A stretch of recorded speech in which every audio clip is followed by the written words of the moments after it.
La colère mentale est un mécanisme de réorganisation de l'intérieur et de l'extérieur. Elle est différente de la colère psychologique car elle est régulée par l'observation d'un contexte absurde ou inintelligent. Elle permet de transformer et d'adapter l'intérieur et l'extérieur de manière intelligente. La psychologie, quant à elle, cherche à adapter l'extérieur à ses désirs. L'intelligence n'est pas relative et ne dépend pas du point de vue de l'observateur, contrairement à la psychologie. Par exemple, avoir peur d'un animal peut être perçu comme intelligent d'un point de vue psychologique, mais cela n'est pas forcément intelligent d'un point de vue mental. L'humanité qui n'a pas la faculté de devenir mentale doit disparaître, car elle ne peut pas évoluer.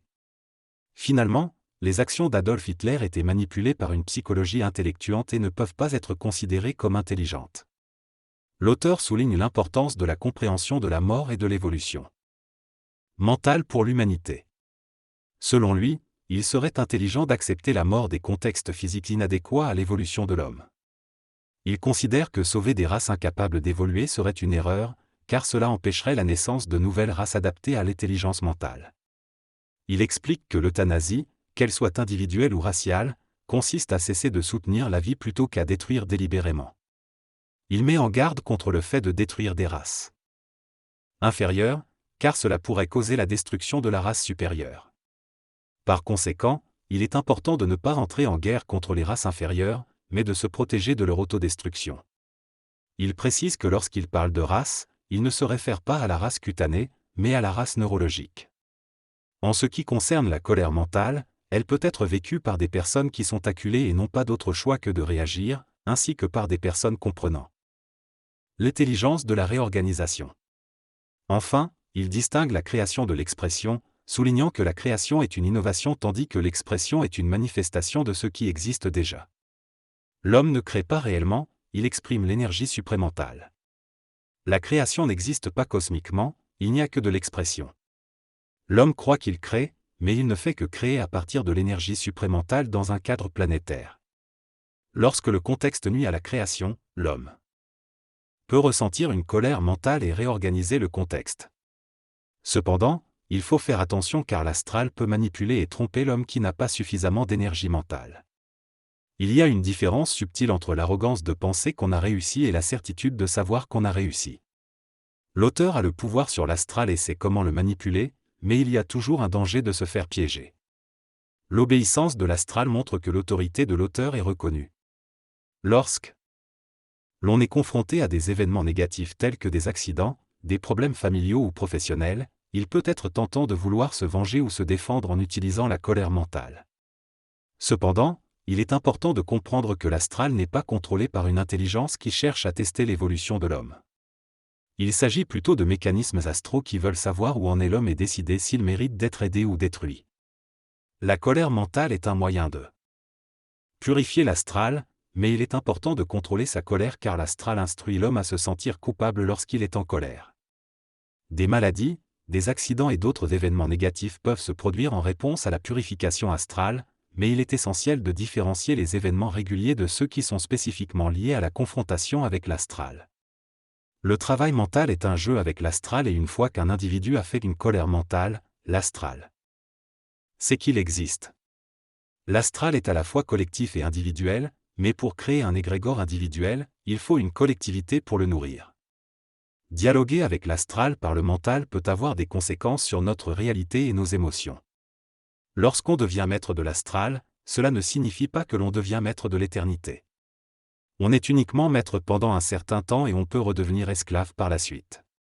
Cela dépend de nous. Lorsqu'une personne fait une colère mentale, elle libère de l'air purifiant, mais cet air revient ensuite. Si elle ne reste pas dans cet état mental, elle devra recommencer. Lorsqu'on sait ce que l'on fait, c'est mieux. Lorsque l'on fait une colère mentale, on attire un égrégore individuel, qui est une entité avec un nom, comme un démon. On n'attire pas encore Lucifer, qui est le père de l'humanité et le pire ennemi de l'humanité. Une personne qui fait d'une colère mentale peut rencontrer des entités puissantes, des maîtres de l'Agartha par exemple, qui viendront lui dire qu'elle est un cadre, qu'elle a réussi. Mais l'homme n'a pas besoin d'être l'un des leurs, d'être un maître.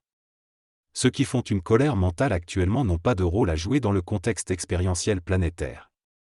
Ils peuvent rencontrer des dieux, des maîtres, ou des démons plus puissants que ceux qu'ils ont déjà connus, qui viendront les convaincre qu'ils se sont aventurés sur un terrain dangereux qu'ils n'auraient jamais dû connaître. Mais l'homme est sur ce plan depuis toujours, il voit maintenant, et voir fait peur mais soulage le mental. Le mental est capable de prendre conscience du plan de manipulation et d'agir efficacement. Ceux qui font une colère mentale et laissent une trace seront visités par des entités plus puissantes, bonnes ou mauvaises. Lorsqu'on fait d'une colère mentale, on ne purifie pas seulement le bas astral, mais aussi l'astral. On réorganise pour que ni le bien ni le mal n'existent plus. Pourquoi être constamment assujetti au bien et au mal? Le bien est l'interprétation d'une vérité divine qui tend à soulager l'homme. L'homme ne se sent pas bien lorsqu'il est bien, mais lorsqu'il n'est pas mal. Il pense être heureux lorsqu'il a un moment de repos, mais cela n'est pas le véritable bonheur. L'esclave, lui, recherche également ce temps de repos, qu'il associe à un paradis. Cependant, ce n'est pas une démarche intelligente. Lorsque l'homme cherche à évoluer, il ne peut le faire seul, il a besoin d'êtres qui l'écoutent et le suivent. Cela relève d'un mécanisme spirituel, différent de l'homme nouveau et intelligent. Lorsque l'homme atteint un stade mental et la colère mentale, cela représente une initiation, une transition de l'animal à l'humain. Lorsque l'homme comprend le sens de l'amélioration, il réalise que vouloir évoluer pour éviter la souffrance n'est pas intelligent.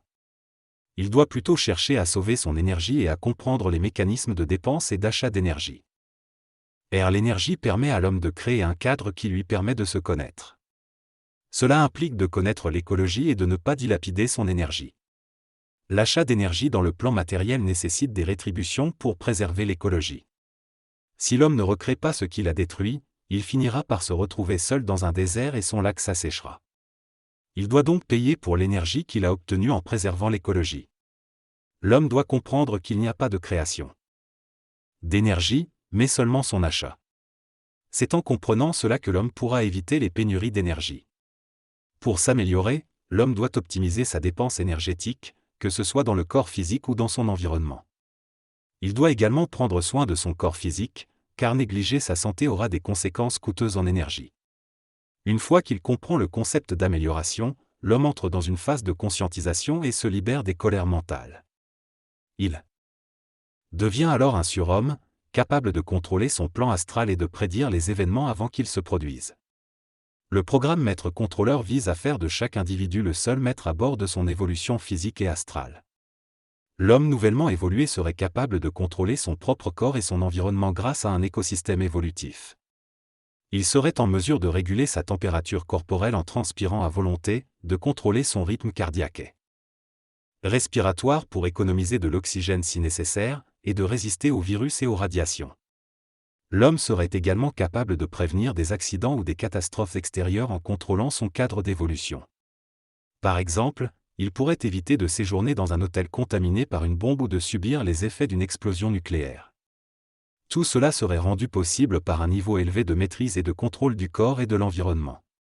La pensée, quant à elle, est considérée comme un attribut limité à la coordination des mémoires et à la création d'illusions, mais ne serait pas le facteur déterminant dans l'amélioration de l'homme. La pensée est actuellement le moyen par lequel le mental s'exprime dans la conscience égoïque de l'homme. Cependant, le mental ne pense pas par la pensée elle-même. Il utilise la pensée comme véhicule pour donner de l'expérience à l'ego. Lorsque l'homme devient mental, il n'a plus besoin de penser de manière conventionnelle. Elle peut parler sans expérimenter et apprendre en écoutant sa propre parole. Lorsqu'on parle sans penser avant, on évite les mots superflus et on peut mieux comprendre. Ce processus d'apprentissage est essentiel pour l'homme nouveau. Le mental s'exprime aussi à travers le physique, le vital et l'astral, et il s'exprime par l'efficacité. Lorsque le mental s'exprime totalement chez l'homme, il n'y a plus de problème et l'évolution devient facile. La parole joue un rôle clé dans cette expression. Mental pur, ajustant la pensée et instruisant les autres d'énergie. Cela conduit à la transmutation tant recherchée et à la pureté de l'expression mentale.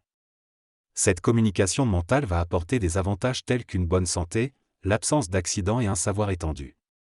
Il est important d'être efficace car c'est intelligent et cela permet d'exprimer pleinement le mental. L'homme doit apprendre par essai et erreur car c'est ainsi qu'il acquiert de l'intelligence. Même si cela peut sembler compliqué, l'homme mental cherche l'efficacité plutôt que des résultats immédiats. Contrairement à l'homme psychologique, l'homme mental ne se laisse pas guider par ses émotions et illusions, il observe la réalité telle qu'elle est. L'énergie mentale est libérée de l'astral et de l'émotion, elle est pure et ne connaît pas la relativité. Cependant, tant que l'homme n'a pas créé de véhicule d'expression mentale, il restera influencé par l'astral. L'homme mental n'éprouve pas d'émotions ou de désir, mais peut les laisser s'exprimer lorsque c'est nécessaire. Une personne ayant une parole ajustée n'a pas de colère mentale, elle communique au niveau du mental et guide les énergies astrales. En revanche, une personne ayant une parole non ajustée utilise la colère pour se faire entendre par l'astral, qui la craint. Cela permet à l'homme de s'instruire et d'instruire l'astral par la suite. Finalement, l'homme mental cherche à instruire l'astral pour que celui-ci le laisse en paix. Lui permette d'avancer dans son développement. Plus on développe et pratique la colère mentale, moins on souffre et plus rapidement on parvient à un plan mental. Contrairement au PMC 1, 2, 3, 4, où la pratique n'était pas nécessaire, la colère mentale doit être cultivée par l'homme pour devenir un réflexe mental. Elle aide à développer la parole juste en entraînant tous les mécanismes mentaux et en passant du plan astral au plan mental. Pratiquer la colère mentale permet d'analyser nos paroles. De choisir les mots les plus énergétiques et de les exprimer avec force pour démolir l'état conscient de ce que nous faisons. Cela prépare également l'homme à devenir un nouvel être. La colère est un mécanisme parfait pour développer la parole et préparer la transformation intérieure. Il est recommandé de faire une pause de 15 minutes et d'écrire les questions sur papier pour les examiner plus tard.